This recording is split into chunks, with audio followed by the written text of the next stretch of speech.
स्मर्थ संचित को लेकर हॉस्पिटल पहुंच गया। डॉक्टर उसे सीधा इमरजेंसी रूम में ले गए और स्मर्थ को बाहर वेट करने के लिए बोल दिया। वो बाहर बेंच पर बैठ गया। उसके हाथों में खून लगा हुआ था और स्मर्थ को संभालने की वजह से उसकी शर्ट भी खून से रंगी पड़ी थी। उसने गहरी सांस ली और फिर दीवार से सिर टिका दिया। उसने आंखें बंद कर लीं। संयम भागती हुई आई और उसने रिसेप्शनिस्ट से पूछा, एक्सक्यूज मी, अभी अभी बीबीएन यूनिवर्सिटी से एक स्टूडेंट यहाँ पर एडमिट हुआ है। क्या आप बता सकते हैं कि वो कहाँ पर है? रिसेप्शनिस्ट ने कहा, मैम, उसे इमरजेंसी रूम में शिफ्ट कर दिया है, 2nd फ्लोर, लेफ्ट। संयम ने कहा, ओके, और इतना कहकर वो सीधा 2nd फ्लोर की तरफ भाग गई। जब वो इमरजेंसी रूम के बाहर पहुंची तो वहां पर स्मर्थ सिर टिकाकर बैठा हुआ था। संयम उसके पास जाकर बैठ गई। स्मर्थ ने आंखें बंद करके ही कहा, बाकी सब कहां पर हैं? तुम अकेली क्यों आई? संयम ने उसकी तरफ देखा और फिर कहा, तुम्हें कैसे पता चला कि मैं हूं? स्मर्थ ने आंखें खोलकर उसकी तरफ देखा और फिर कहा, तुम्हारी खुशबू, बचपन से लेकर आज तक तुम्हारे पास एक बहुत ही अच्छी खुशबू है, उस वजह से। संयम ने कुछ नहीं कहा। फिर उसने इमरजेंसी रूम की तरफ देखा और फिर कहा, संचित, संचित कैसा है अब वो? स्मर्थ ने सिर हिलाया और कहा, पता नहीं, डॉक्टर उसे सीधा अंदर ले गए हैं, अभी तक उसका इलाज ही चल रहा है। संयम ने कहा, संचित ने ऐसा किया क्यों? वो तो पढ़ाई में बहुत अच्छा था ना। आई मीन, उसे ऐसा करने की जरूरत नहीं थी। स्मर्थ ने गहरी सांस ली और फिर कहा, पता नहीं, मुझे लगता था कि हम दोस्त नहीं भाई हैं। हमें एक दूसरे के बारे में सब पता है, पर शायद मैं गलत था। पहले सारांश, समय, अमय, फिर विमेश, अब संचित। आई थिंक मैं ही किसी की दोस्ती के लायक नहीं हूं। संयम ने एकदम से उसका हाथ पकड़ लिया और फिर कहा, ऐसा नहीं है स्मर्थ। हो सकता है कि संचित की कोई मजबूरी रही हो सकता है कि वो चाहता हो तुम्हें बताना पर ना बता पाया हो। और जहां तक सारांश की बात है तो वो बस गुस्सा है, नफरत नहीं करता तुमसे कोई। स्मर्थ ने उसकी तरफ देखा और फिर कहा, तुम ये कह रही हो? तुमने भी तो मुझसे बिना कुछ कहे दोस्ती तोड़ी है। संयम ने कुछ नहीं कहा पर उसका हाथ पकड़े रखा। तभी पीछे से आवाज आई, स्मर्थ। संयम ने एकदम से उसका हाथ छोड़ दिया। स्मर्थ ने अपने हाथ की तरफ देखा और फिर संयम की तरफ। फिर उसने पीछे देखा तो अमय भागता हुआ आ रहा था। अमय ने आते ही कहा, संचित, इज ही ओके? स्मर्थ ने ना में सिर हिलाया और कहा, डोंट नो, डॉक्टर अभी उसके साथ हैं अंदर। अमय ने कहा, पर हुआ क्या?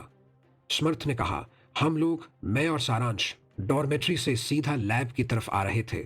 हमें संचित दिखा। ऐसा लग रहा था कि मानो जैसे किसी ने उसे असॉल्ट किया हो।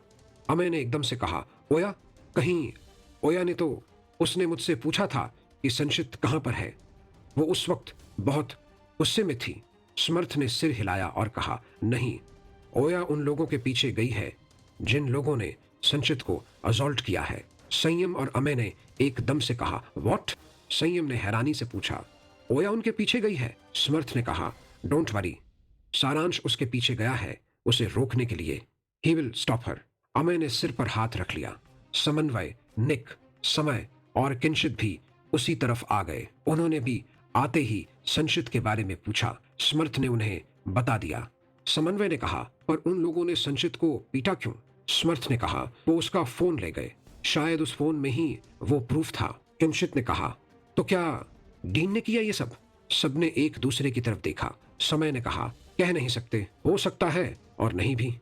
फिलहाल तो हमें ये सोचना चाहिए कि ओया और सारांश सही सलामत वापस आ जाएं। ये ओया भी ना, उसे वंडर वुमन बनने का क्या शौक चढ़ा है। वो उन गैंगस्टर के पीछे क्यों भाग गई? समन्वय ने कुछ सोचा और फिर कहा, फिलहाल तो हमें ये सोचना है कि हम संचित के साथ साथ बाकी के प्रूफ कहां से लाएं। We need proof. उसके बिना हम ये भी साबित नहीं कर सकते कि संचित पर हमला इस सारे पेपर्स के मामले की वजह से हुआ है। सब सोच में डूब गए। निक ने अचानक से समन्वय से कहा, तुमने कहा था कि तुमने नवीन सर को उस एकेडमी के बाहर देखा था जहां मैं तुमसे मिली थी। समन्वय ने कहा, क्यों? तुमने तो कहा था कि तुमने कोई एकेडमी ज्वाइन नहीं की है, तो फिर क्यों पूछ रही हो? निक ने कहा, तुम अभी तक मुझ पर ट्रस्ट नहीं करते ना? समन्वय ने मुंह फेर लिया। समर्थ ने कहा, उस एकेडमी का क्या? निक ने कहा, वो एकेडमी एक 7 स्टार एकेडमी है। ऐसी कई एकेडमी में ऐसी स्पेशल क्लास की वीडियो बनाई जाती हैं, या फिर उस एकेडमी में हमें कुछ न कुछ तो मिल ही जाएगा। देन हम कुछ तो प्रूव कर सकते हैं। हो सकता है कि नवीन सर डीन के खिलाफ गवाही दे दें। संयम ने कहा, पर ऐसा हम करेंगे कैसे? निक ने मुस्कुराकर कहा, बस उस एकेडमी में जाना होगा, बाकी हम खुद देख लेंगे। मैं वहां जाती हूं, अगर कुछ मिलेगा तो बताऊंगी। इतना कहकर वो जाने लगी तो समन्वय ने कहा, रुको। निक रुक गई और उसकी तरफ पलट गई। समन्वय ने कहा, मैं भी चल रहा हूं तुम्हारे साथ। निक ने एक गहरी सांस ली और फिर कहा, you don't trust me at all know? समन्वय ने कहा, बात ट्रस्ट की नहीं है, इट्स अ डेंजरस थिंग, इसीलिए साथ चलने की बात की मैंने। ओया का असर सब पर पड़ रहा है। इतना कहकर वो निक को क्रॉस करके आगे चला गया। निक ने बाकी सबसे कहा, संचित का ख्याल रखना, हम जल्द ही वापस आएंगे। इतना कहकर वो भी समन्वय के पीछे भाग गई। बाकी सब इमरजेंसी रूम की तरफ पलट गए। ओया टैक्सी में उन लोगों के पीछे थी।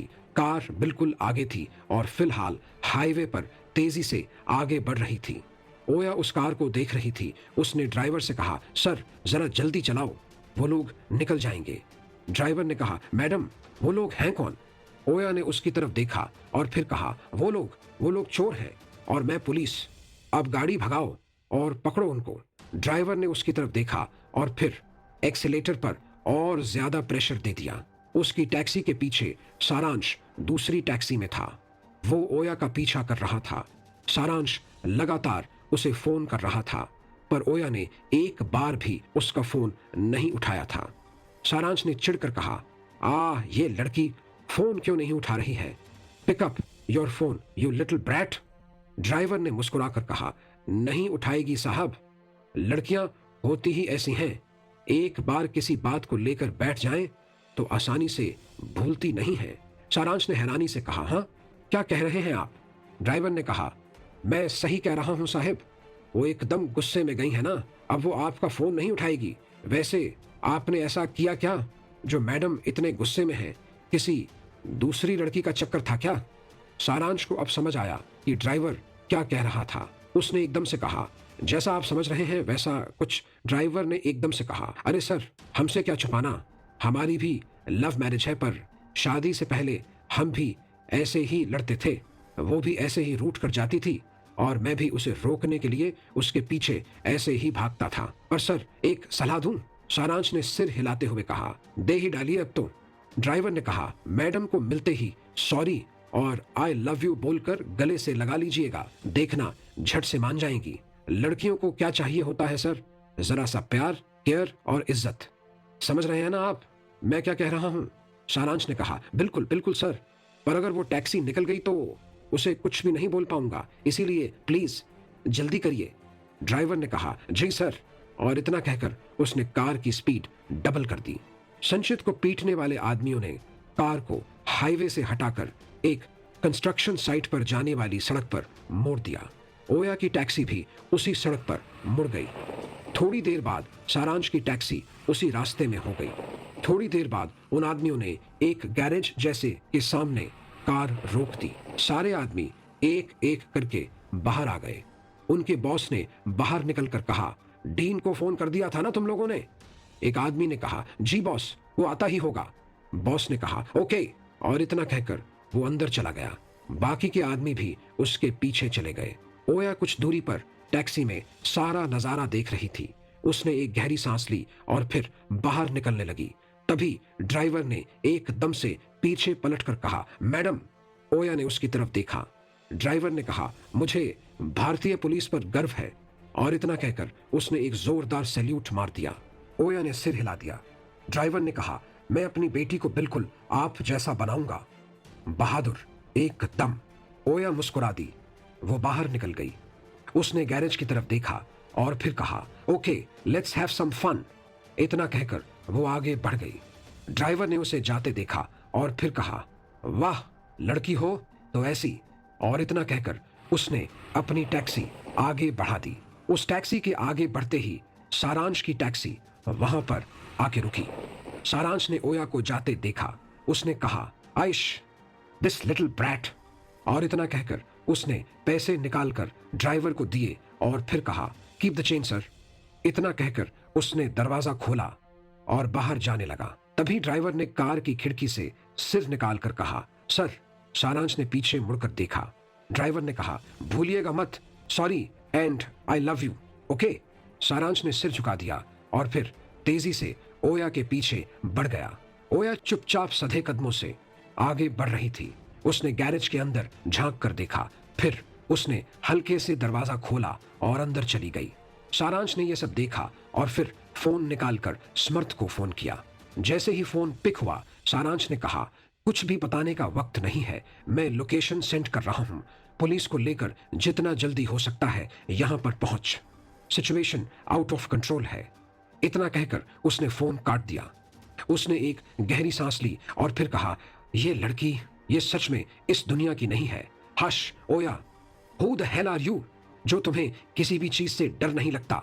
इतना कहकर वो भी गैरेज की तरफ बढ़ गया। निक और समन्वय एकेडमी के नीचे पहुंच गए। समन्वय ने कार रोक दी और सीट बेल्ट निकाल दी। फिर उसने एकेडमी की तरफ देखते हुए कहा, यह एक 7 स्टार एकेडमी है, यहां पर सिक्योरिटी भी टाइट होगी। निक ने अपनी सीट बेल्ट निकाली और फिर कहा, डोंट वरी, मेरे पास अपने तरीके हैं और आई कैन हैंडल दैट। समन्वय ने उसे घूर कर देखा। निक ने मुस्कुराकर देखा, मैं सच में कुछ इल्लीगल नहीं करती समन्वय, इल्लीगल नहीं करती समन्वय, और मैं यहां पर क्या करने आती हूं तुम खुद देख लो। इतना कहकर निक बाहर निकलने लगी। समन्वय ने एकदम से कहा, या निक निक, पर उसके कहते कहते ही निक बाहर निकल चुकी थी। समन्वय ने गहरी सांस ली और फिर वो भी बाहर निकल गई। निक और समन्वय बिल्डिंग के अंदर चले गए। एक फ्लोर पर आकर एलिवेटर रुक गई। निक बाहर निकल गई। समन्वय भी उसके पीछे चला गया। निक ने एक दरवाजा खोला और बेझिझक अंदर चली गई। समन्वय ने झिझकते हुए दरवाजा खोला, पर उसकी हिम्मत नहीं हो रही थी अंदर जाने की। वो 5 मिनट वहीं खड़ा रहा। तभी उसे अपनी कमर पर कुछ महसूस हुआ। उसने पीछे मुड़कर देखा तो एक लगभग उसकी कमर के बराबर छोटा सा बच्चा उसकी कमर को थपथपा रहा था। समन्वय ने उसकी तरफ देखा। उस बच्चे ने अपना हाथ हिलाकर उसे एक साइड होने का इशारा किया। समन्वय ने उंगली दरवाजे की तरफ करके अंदर की तरफ इशारा किया। बच्चे ने हाँ में सिर हिला दिया। समन्वय एक तरफ हट गया। उस बच्चे ने दरवाजा खोला और फिर समन्वय की तरफ देखा। समन्वय उसके साथ अंदर चला गया। अंदर पहुंचते ही वो हैरान रह गया। अंदर एक बड़ा सा फ्लोर था जिस पर ढेर सारी मैट्स और गद्दे बिछे हुए थे। अंदर बड़े सारे बच्चे सफेद कपड़े पहनकर मार्शल आर्ट की प्रैक्टिस कर रहे थे। समन्वय ने उस बच्चे की तरफ देखा जो उसके साथ अंदर आया था। उस बच्चे ने उसकी तरफ देखा और फिर वो एक तरफ चला गया। उस तरफ निक एक आदमी के साथ खड़ी थी। उसने समन्वय को आने का इशारा किया। समन्वय जब उसके पास पहुंचा तो निक ने कहा, ये मेरे मास्टर हैं, यहाँ के ओनर और हमारी एकेडमी के चीफ, ये हमारी मदद करेंगे। मास्टर ने समन्वय की तरफ देखा और फिर कहा, उस एकेडमी में मेरे कुछ स्टूडेंट्स के पेरेंट्स हैं और हाँ, कुछ खुद मेरे स्टूडेंट्स हैं। उनके पास उनके क्लासेस की कोई ना कोई इंफॉर्मेशन जरूर होगी। मैं पूरी कोशिश करूंगा कि तुम खाली हाथ ना जाओ। समन्वय ने सिर झुकाकर कहा, thank you so much master. Master ने मुस्कुराकर कहा, इसमें थैंक यू की कोई बात नहीं है। निक ने मुझे पूरी बात तो नहीं बताई, पर हाँ, इतना जरूर कहा है कि ये सब उनके दोस्त के लिए बहुत जरूरी है। इतना कहकर मास्टर एक तरफ चले गए। समन्वय ने आसपास देखा और फिर कहा, तुम इन बच्चों के साथ मार्शल आर्ट सीखती हो? निक ने बच्चों की तरफ देखा और फिर कहा, नहीं, मैं इन्हें सिखाती हूं। समन्वय ने चौंक कर उसकी तरफ देखा। निक ने कहा, ये बच्चे मिडिल क्लास फैमिली से आते हैं, इसीलिए मास्टर इन्हें काफी कम फीस में सिखाते हैं। मैं पिछले 2 सालों से यहां सिखाती हूं, पर किसी को पता नहीं है। समन्वय ने कहा, क्यों? निक ने कहा, क्योंकि मैं नहीं चाहती कि मेरी रफ टफ इमेज एक इमोशनल लड़की में बदले। इतना कहकर निक बिना कुछ सुने एक तरफ चली गई। समन्वय ने उसकी तरफ देखा और फिर सिर हिला दिया। सारांश ने गैरेज के अंदर देखा, पर उसे कुछ नजर नहीं आया। उसने हल्का सा दरवाजा खोला ही था कि अचानक उसे अपने पीछे कोई महसूस हुआ। उसने एकदम से पीछे पलट कर देखा तो एक आदमी गन लेकर खड़ा था। सारांश ने एकदम से अपने हाथ खड़े कर दिए। उस आदमी ने सारांश के ब्लेजर की तरफ देखा और चौंक कर कहा, बीबीएन यूनिवर्सिटी। सारांश ने अपने ब्लेजर की तरफ देखा। उस आदमी ने सारांश से कहा, हाथ सिर के पीछे और घूम। सारांश ने हल्के से कहा, ओया you little punk, you are so dead. आदमी ने गन को दिखाते हुए कहा, जल्दी। सारांश ने अपने हाथ सिर के पीछे रखे और फिर घूम गया। उस आदमी ने अंदर की तरफ धकेलते हुए कहा, चल आज तेरी क्लास यहीं लगेगी। इतना कहकर वो सारांश को धकेलते हुए अंदर ले गया। सारांश अंदर गया तो चौंक गया। अंदर डीन नवीन सर उस बॉस के सामने बैठे हुए थे। बॉस ने उसकी तरफ देखा और फिर कहा, अब ये चूजा कौन है? डीन और नवीन सर पीछे पलटे। उन लोगों ने सारांश को देखा तो वो भी हैरान हो गए। डीन ने कहा, सारांश तुम यहां पर क्या कर रहे हो? सारांश ने कहा, यह सवाल तो मुझे आपसे करना चाहिए था, आप यहां पर क्या कर रहे हैं? और ओया कहां पर है? नवीन ने चौंकते हुए पूछा। ओया वो भी तुम्हारे साथ है? सारांश ने कहा, बनिए मत। कहां पर है ओया? क्या किया आपने उसके साथ? मैंने खुद उसे अंदर आते देखा था। कहां पर है वो? डीन ने उठते हुए कहा, वो लड़की, वो हमारा पीछा करते हुए आई क्या? सारांश ने तेज आवाज में कहा, मैंने पूछा ओया कहां पर है, क्या किया आपने उसके साथ? डीन ने तेज आवाज में कहा, वो यहां पर नहीं है और तुम्हें भी यहां पर नहीं होना चाहिए था। सारांश ने कहा, आपको नहीं होना चाहिए था। मुझे तो इस बात पर शर्म आ रही है कि मैं आपका स्टूडेंट हूं। आप अपनी ही यूनिवर्सिटी अपने ही स्टूडेंट्स के साथ ऐसा कैसे कर सकते हैं? नवीन ने हैरानी से कहा, तुम सब कुछ जानते हो? सारांश ने कहा, हाँ जानता हूं मैं कि आप किस तरह एजुकेशन का सौदा उन प्राइवेट एकेडमी के साथ करते हैं। मेरे साथ साथ पूरी यूनिवर्सिटी जान जाएगी सर, आप लोग टीचर कहलाने के लायक नहीं हैं। बॉस ने अपने आदमी को इशारा किया। उसने एक जोरदार पंच सारांश के पेट में मार दिया। सारांश पेट पकड़कर घुटनों के बल बैठ गया। बॉस ने कहा, चूजे इतना फुदकना सही नहीं होता। पहली बात तो तुझे यहां आना नहीं चाहिए था। दूसरी बात, तुझे अगर पता था सब तो तुझे ये बात हमें नहीं बतानी चाहिए थी। खैर अब चाहकर भी हम तुझे यहां से जिंदा नहीं जाने दे सकते। सारांश ने उसकी तरफ देखा और फिर कहा, वो लड़की जो मुझसे पहले आई है यहां, वो कहां पर है? तुमने उसे भी मार डाला क्या? बॉस ने चिढ़ते हुए कहा, अबे कौन सी लड़की की बात कर रहा है तू? यहां पर कोई लड़की नहीं आई और अगर आई है तो जिंदा बचकर नहीं जाएगी। इतना कहकर उसने अपने आदमियों से कहा, ढूंढो उसे, अगर कोई लड़की है यहां पर तो उसे भी सामने लाओ यहां पर। उसके आदमियों ने कहा, यस बॉस। सारांश ने सबकी तरफ देखा और फिर कहा, ओया हो कहां पर आखिर तुम? तभी बॉस के पीछे से आवाज आई, यहां हूं मैं, यहां पर। सब पीछे की तरफ पलटे। ओया पीछे से अंधेरे से बाहर निकलकर सामने आ गई। बॉस ने हैरानी से कहा, ये लड़की ये वहां पर कैसे पहुंच गई? ओया ने सारांश की तरफ देखा और फिर कहा, हाश, तुम्हें यहां आने के लिए किसने कहा था? खुद भी फंसे, मुझे भी फंसवा दिया। इतना कहकर उसने बाकी सब की तरफ देखा और फिर कहा, हेलो। बॉस ने उसकी तरफ देखा और फिर कहा, हु आर यू? ओया मुस्कुरा दी। आगे क्या मोड़ लेगी ये कहानी, जानने के लिए अगले भाग का इंतजार करें।